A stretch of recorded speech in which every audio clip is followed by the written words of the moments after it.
فاذكروني اذكركم السلام علیکم ناظرین، آپ دیکھ رہے ہیں دارالوحی انسٹیٹیوٹ آفیشیل چینل۔ میں ہوں آپ کا میزبان محمد فیضان۔ ہمارے ساتھ قاری محمد خبیب محمدی صاحب موجود ہیں۔ آج ہم ان سے نبوی وظیفہ پوچھیں گے۔ قاری صاحب، ہمارے بہت سارے دوست ہیں، امتحان ہو رہے ہیں ان کے، وہ پوچھ رہے ہیں کہ بھئی ایسا کوئی وظیفہ بتائیں کہ ہم امتحان میں پاس ہو جائیں۔ وعلیکم السلام ورحمۃ اللہ وبرکاتہ۔ الحمدللہ والصلاۃ والسلام علی رسول اللہ، اما بعد، فاعوذ باللہ من الشیطان الرجیم، بسم اللہ الرحمن الرحیم۔ رب اشرح لی صدری ویسر لی امری واحلل عقدۃ من لسانی یفقہوا قولی۔ محمد فیضان صاحب، جو آپ نے سوال کیا ہے کہ امتحان کے اندر کامیابی حاصل کرنے کے لیے، امتحان میں کامیابی انسان کو کیسے حاصل ہوتی ہے؟ یہ اللہ کی مدد اور اس کی توفیق کے ساتھ۔ بالکل۔ تو اللہ رب العالمین نے ہمیں یہ راستے دیے ہیں کہ مجھ سے توفیق اور مدد مانگو۔ توفیق اور مدد کا سب سے بہترین ذریعہ جو ہے، خصوصاً مدد کا، قرآن کہتا ہے نستعین بالصبر والصلاۃ، نماز اور صبر کے ذریعے سے مدد طلب کرو۔ نماز کی پابندی کرنی چاہیے، خصوصاً جس شخص نے پیپر دینے ہو، اور ہر بندے کو ہی چاہیے کہ وہ نماز کی پابندی کرے۔ بالکل۔ اور دوسری بات یہ ہے کہ اسے وہ وظیفہ لازمی پڑھنا چاہیے جو موسیٰ علیہ السلام نے پڑھا ہے، اور عموماً لوگ اس کو جانتے بھی ہیں۔ رب اشرح لی صدری ویسر لی امری واحلل عقدۃ من لسانی یفقہوا قولی۔ اللہ میرا سینہ کھول دے، میری زبان کی گرہ کو کھول دے، میرے لیے میرے کام کو آسان فرما۔ اور اسی طرح اللہ نے خود اپنے نبی سے کہا ہے، اے میرے نبی فقل رب زدنی علما، اے میرے نبی خود دعا کر کیا، اے میرے اللہ میرے علم کے اندر اضافہ پیدا فرما۔ اور جو شخص نماز اور یہ دعا فیضان صاحب کرتا ہے نا، یہ دونوں چیزوں کا یہ فائدہ ہوگا، اللہ اسے کامیاب ہی نہیں بہت زیادہ کامیاب اور اچھے نمبر انشاءاللہ اللہ رب العالمین اس بندے کو عطا کرے گا۔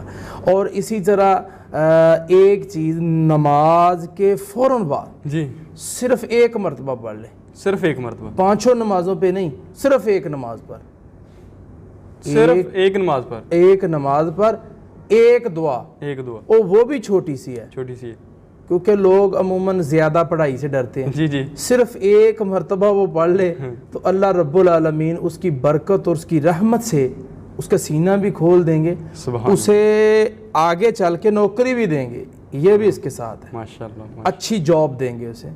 اور تیسری بات یہ ہے کہ اللہ رب العالمین اسے حلال جاب دیں گے۔ سبحان اللہ۔ لوگ چاہت کرتے ہیں یہ کہ جاب ملے، لوگ یہ بھی چاہت کرتے ہیں اللہ مجھے رزق حلال دے، لیکن لوگ مجبوری پریشانیوں کی وجہ سے لوگ دوسری طرف بھی چلے جاتے ہیں۔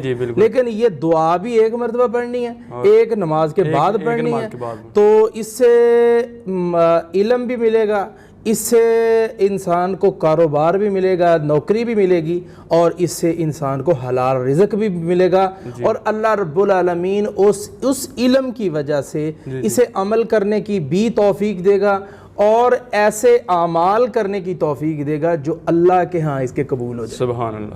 یعنی کہ ایک دعا کے اندر کتنا کچھ پڑا ہے۔ وہ وظیفہ کیا ہے؟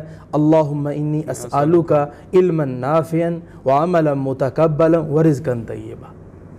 تینوں چیزیں اللہ نے اس کے اندر بیان کر دی ہیں۔ ساری زندگی کا میں تو یہ سمجھتا ہوں فیضان صاحب اس میں خلاصہ ہے انسان کے لیے کہ اللہ نے سب کچھ اس کے اندر رکھ دیا ہے۔ اللہ رب العالمین ہمیں یہ وظیفہ بار بار ہر روز فجر کی نماز کے بعد ایک مرتبہ یہ وظیفہ، اور دوسری جو دعائیں ہیں وہ چلتے پھرتے ایگزام ہال کے اندر بھی، اور اسی طرح اٹھتے بیٹھتے دوستوں کے اندر، گھر کے اندر، ماں باپ کے پاس یا کسی جگہ پہ بھی وہ پڑھتے رہے، انشاءاللہ اللہ زبردست انداز سے انشاءاللہ کامیاب کریں۔ ماشاءاللہ ماشاءاللہ، بہت بہت شکریہ قاری صاحب۔ جی تو ناظرین، قاری صاحب نے ہمیں وظیفہ بتایا جو کہ نبوی وظیفہ ہے، صرف فجر کی نماز کے بعد آپ ایک دعا پڑھیں اور انشاءاللہ آپ کو کامیابی ہی نہیں بلکہ کامیابی کے ساتھ کامرانی، اور اس کے ساتھ ساتھ آپ کو اچھی جاب بھی جو کہ حلال رزق کے لیے ہوگی۔ اللہ تعالیٰ آپ کو توفیق عطا فرمائے یہ وظیفہ کرنے کے لیے۔ اگلے سوال کے ساتھ ہم پھر حاضر ہوں گے، تب تک کے لیے ہمیں اجازت دیجیے۔ اللہ حافظ۔ فاذكروني